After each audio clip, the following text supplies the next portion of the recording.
Este conteúdo tem o apoio da Sweet Pharma Saúde Animal. Este quarto episódio da série Parceiros do Leite traz como personagem principal a jovem agricultora Andréia Trombetta e o marido, Jonas Roviaro. Um casal com muita força de vontade e amor pela profissão. Os pecuaristas de Caiçara, no noroeste do Rio Grande do Sul, contam com um rebanho de 42 animais, sendo 16 em lactação. Eles trabalham com o sistema de produção a pasto, com complementação no coxo.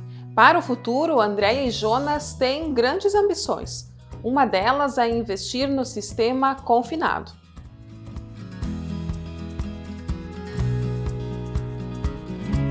Hoje a gente não consegue imaginar a nossa vida longe da atividade, longe da pecuária de leite. Para nós é o que a gente tem de mais, é a nossa vida. É a nossa vida, é as nossas vacas. A atividade de leite na propriedade faz muitos anos que meu sogro trabalhava. Ele sempre trabalhou desde pastagem perene, a parte de reprodução, sempre fez inseminação artificial. E ele vinha, mas era uma atividade paralela, sabe? Sem muita ênfase. Eles trabalhavam com fumo, plantavam a subsistência, lidavam com bastante cebola na época. Trabalhava junto com o irmão dele. No caso, eu sempre trabalhei junto com o pai e o meu irmão, no caso. E a gente veio aprendendo, digamos assim, a grosso modo. Tinha acompanhamento na época do nosso primo, que trabalha na Emater. Então a gente procurava sempre alguma melhoria, enfim, dentro da atividade.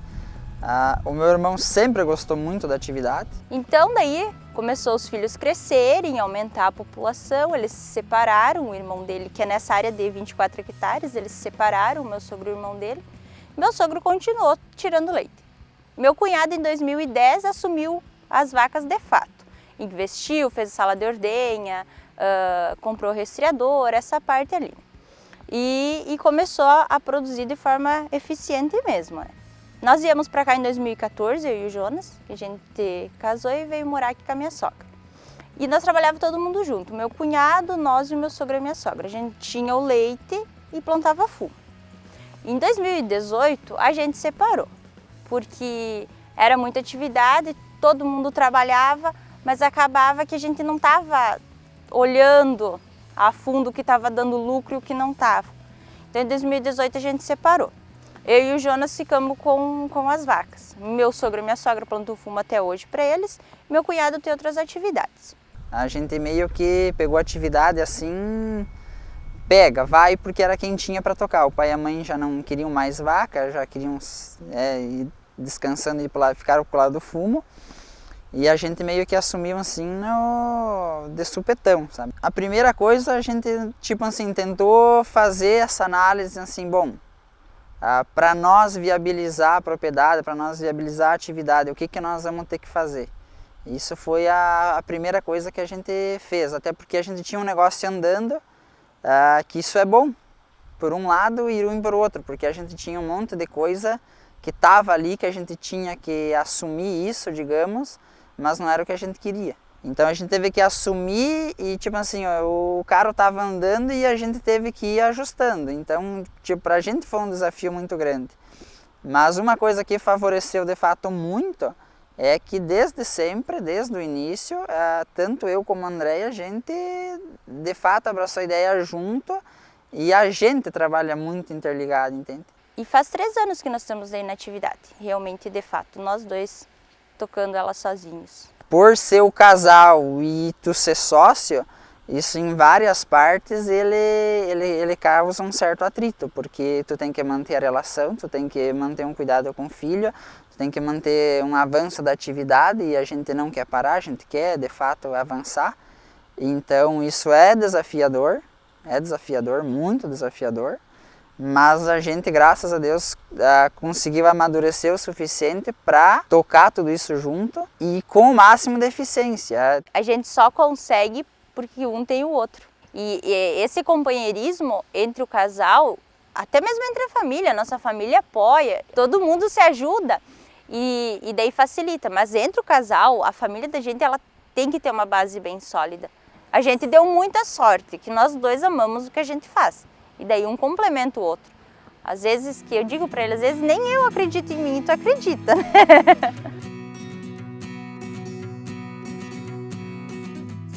A gente tem 12 hectares a área, hoje de pastagem dá 7 mais ou menos, né? E que a gente trabalha com elas, em sistema de pasto e o complemento no coxo. A nossa silagem vem toda de áreas arrendadas, né? Hoje a gente está apontando agora para o cedo, a gente vai apontar em torno de 10 hectares de milho, tudo área de fora. A gente está com 16 animais em lactação, tem um rebanho de 42. Nosso rebanho ainda está bem desproporcional, porque a gente está em processo de expansão, então está entrando muito bicho novo e bicho produzindo pouco, né? A gente está tirando aproximadamente 13, 14 mil litros de leite. Hoje a nossa atividade, a gente busca ser o mais eficiente possível. Como isso? Nós temos um nutricionista, a gente faz uma dieta individual. Lógico, hoje o rebanho é pequeno, mas a gente defende que vai trabalhar nesse sistema por um bom período, porque eu acho que é nesses pequenos detalhes que fazem a diferença. Então, cada animal tem sua dieta, baseada em produção, baseada em período de lactação, né? Novilhas, a mesma coisa, cada faixa etária ela tem uma dieta específica, mas isso tudo ela demanda de muita mão de obra. Hoje, por exemplo, as nossas vacas, elas estão em sistema aberto, mas elas têm uma dieta de sistema fechado. A gente trata elas 2 vezes no galpão, né, nas ordenhas, e a terceira refeição a gente leva lá na lavoura. É rentável, lógico que é, mas está se tornando desgastante. Então a gente hoje tem projeto, começamos a fazer projeto e tudo mais, justamente para confinar. Trazer elas para um barracão que a gente consiga tratar elas ali, porque hoje está o inverso, a gente está tirando a comida de casa para levar na lavoura, né? Isso não tem lógica. A fim de que, num sistema assim, a gente consiga concentrar mais o trabalho, sabe? A gente sabe que o serviço ele não diminui, mas tu concentra mais ele. Em tudo que a gente faz, eu principalmente, eu sempre digo, o que a gente pode ter de mais eficiência, o que a gente pode melhorar mais para sobrar mais tempo. E quando a gente for fazer aquilo, for de fato eficiente. Então, por isso também que a gente de fato pensa em fazer o galpão, o barracão, para facilitar essa parte, para ter mais organizado e para a gente conseguir aproveitar esses jardins que a gente está fazendo, esse pátio que a gente tem. Então, para conseguir sobrar um pouquinho mais de tempo para a família. A gente tira igual os tempos para a família, mas a gente quer mais tempo, mais eficiência no nosso negócio para manter tudo, né? Hoje a gente faz todas as anotações de vaca por vaca, manhã e tarde, todas as ordenhas eu anoto. A gente lança num programa que o nutricionista acompanha também, né? E ali daí tu tem toda a produção por animal, de toda a lactação, de toda a vida, tu consegue, isso também ajuda muito em tu acompanhar, tu vê o potencial de um animal, que às vezes tu acha que tu tem um animal ali super produtivo, mas na verdade ela tem um pico muito curto, ela tem aquele pico alto e logo em seguida ela já baixa a produção, e hoje permite a gente ter uma visão de uma lactação toda. A gente vê que tem animais de porte muito excelentes no plantel, né? Hoje a nossa média está em torno de 25, dependendo como fica o dia, está muito quente, muito frio, altera. A gente queria trabalhar para chegar ali na média 28, 29 nesse inverno ainda. Tudo depende da pastagem por hora, mas hoje a gente está na média 25. A gente sempre busca, como é que eu posso dizer, mais perto do que a gente conseguir. A gente faz de tudo para conseguir, sabe, se manter ali. Porque desde a quantidade de ração, hoje a gente fornece 4 por 1. 4 litros de leite por 1 quilo de ração. Segundo o nosso nutricionista, isso é excelente. Mas a gente procura ao máximo, sabe, ser eficiente nesses pontos que é onde a gente consegue agregar o lucro. Eu digo para o Jonas, é ali que está o nosso lucro, né? A gente vende para essa agroindústria, Marlac, que ali ele beneficia todo o nosso leite. Hoje, assim, a agroindústria também está no início agora de expansão, eles faz 1 ano e pouco que pegaram o SUSAF, então eles também ainda não estão com um poder aquisitivo de dizer assim, nossa, é um preço exorbitante. Não, não é isso. Mas o que eles oferecem e o que a gente procura é uma estabilidade. A gente, de não chegar aqueles meses ali de janeiro, fevereiro, março, dar aquela caída brusca no leite. A gente conseguir manter um nível mais parecido. Sem ter alterações, o leite não precisa subir aqueles horrores, né? Tudo acompanhando o mercado, mas evitando, sabe, essa diferença tão grande que tem hoje no mercado, né? Hoje seria esse o nosso maior diferencial que a gente busca.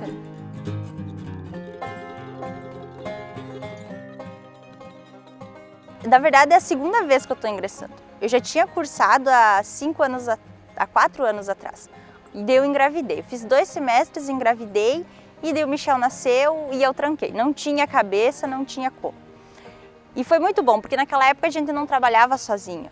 Nós trabalhava todo mundo em grupo, sabe? E eu não ia ter a visão que eu tenho hoje do curso. É incrível, porque pensa, a gente ganha o almoço, a gente ganha material, a gente ganha mochila, a gente ganha simplesmente tudo. É só nós ir. E tem que abraçar, porque é muito bom, é uma formação incrível.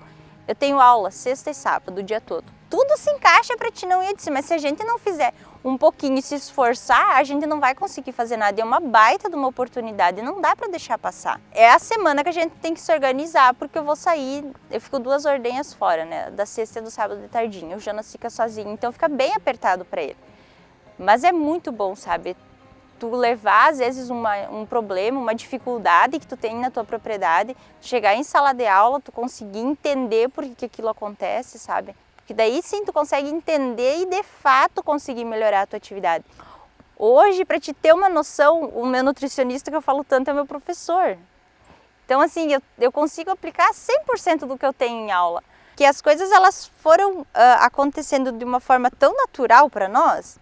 Tipo, quando a gente começou com as vacas, a gente já trabalhava e tal, mas eu digo, eu não era produtora, eu tirava leite, sabe? E a gente se encantou tanto com a atividade, a gente gosta tanto do que a gente faz, que a gente não percebe essa rotina. Por exemplo, o Michel, desde pequenininho, ele sempre foi pro galpão com nós. E a vida dele tá lá. E sabe, e tudo dentro. O ano que vem ele começa a ir na escolinha. Mas é uma vida tão legal que tu consegue desenvolver isso, sabe? A gente consegue de fazer as nossas atividades com ele junto. A gente consegue de passar para ele o quanto que a gente gosta do que faz. E tu vê isso nele. E claro, tem os momentos de atropelo, lógico que tem. Tem semanas que eu simplesmente não consigo organizar a minha casa. Tem épocas do ano que eu preciso de ajuda com o pátio. E isso é normal, porque a gente acaba abrindo mão de certas coisas para fazer aquilo. Quando tu gosta realmente do que tu faz, a tua dedicação ela se torna uma coisa assim automática. E hoje a gente não percebe. A gente se organiza, assim, tenta fazer o máximo de separar as coisas que o Jonas faz, as que eu faço, para facilitar e ter tempo para os dois. Hoje faltaria tempo, lógico que faltaria tempo, muita coisa que a gente queria fazer e não tem tempo para fazer. Mas é aquela questão por hora, o Jonas sempre diz, a gente tem que organizar. Tempo se tem, todo mundo tem 24 horas no dia. O que diferencia o que tu faz com elas, né? Então tem que organizar.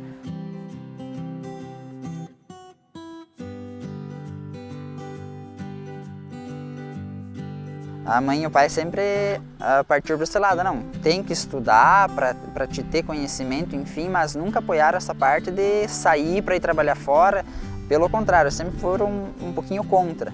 E daí na parte do Michel isso acontece mais natural, porque a gente gosta muito do que faz. E a gente não fica forçando nada, porque já acontece tudo que é meio natural, sabe? E daí é uma coisa assim, da parte dele, ele tá fazendo 4 anos, e essa noite nós fomos acordar agora de madrugada, ele tava dando risada e falando da terneira dele, sabe? Numa facerice. Então a gente já percebe que ele tem um gosto já pelo que a gente faz, e talvez muito pelo fato do que o que a gente faz, a gente gosta do que faz, entende? Lógico que da nossa parte, se um dia ele resolver estudar e sair, isso vai ficar a critério dele. Mas a gente procura dar o maior apoio para, de fato, se ele ficar, ter uma estrutura bem montada ou ter alguma coisa para ele seguir tocando. Essa é a nossa ideia, né? Tanto que a ideia do barracão, por exemplo, a gente sonha que ele fica para tocar. Depois que a gente começou com a ideia do barracão, essa é a pergunta que a gente se faz quase todo dia. Aonde que a gente quer chegar, quanto que a gente quer produzir, o tamanho do nosso rebanho, que média, margem, salário, tudo isso a gente se pergunta. Mas são coisas que ao longo dos dias eu acho que a gente vai descobrindo, mas nós daqui 10 anos ainda vamos estar tirando leite, com certeza. A gente se imagina assim daqui a 10 anos poder estar ordenhando numa estrutura nova, que é o que a gente busca. A gente se imagina numa eficiência ainda melhor, a gente se imagina com um plantel alinhadinho, bonitinho, parelho, confinadas, né, provavelmente, com estoque de silagem, um volumoso de qualidade nos silos, e é isso que a gente imagina e trabalha todo dia. O clima e as instalações são fatores importantes que os pecuaristas precisam estar atentos quando o assunto é criação de terneiras. Por isso, o professor Sérgio Cunha, do CESURG de Sarandi, compartilhou conosco algumas orientações. Segundo ele, esses aspectos interferem diretamente na sanidade animal nesta importante etapa da vida dos bovinos. Quando a gente vai pensar nessa possibilidade de fazer um comentário sobre criação e cria e recria de terneiras, né? E levando a linha de pensamento aqui para instalações, e numa época atípica como é a que está acontecendo agora, nós estamos vivendo aí um verão dentro do inverno e às vezes um inverno severo dentro de um outro inverno, né? Quer dizer, nossas condições climáticas estão realmente um tanto quanto desfavoráveis para essa categoria animal. Bom, quando a gente pensa nesse tipo de indivíduo e com relação às instalações, a gente precisa levar em consideração o bom senso, né? Que os produtores tenham esse bom senso no momento de propor instalações adequadas para uma categoria que, teoricamente, ainda vamos colocar o termo incompetente em fazer a manutenção da sua temperatura corporal. Eu digo incompetente no sentido de que esses animais precisam ter acesso à sombra e precisam ter também acesso a um ambiente seco, ventilado, mas que não seja também um ambiente que tenha uma corrente de vento em demasia. Nós temos algumas doenças que são características de determinados períodos de vida desses animais e a gente pensaria, né, que essas doenças elas aconteceriam numa ordem crescente, né? Por exemplo, as doenças gastrointestinais aí acontecendo do período desde o seu nascimento até lá pelo mais ou menos o 15º, 20º dia.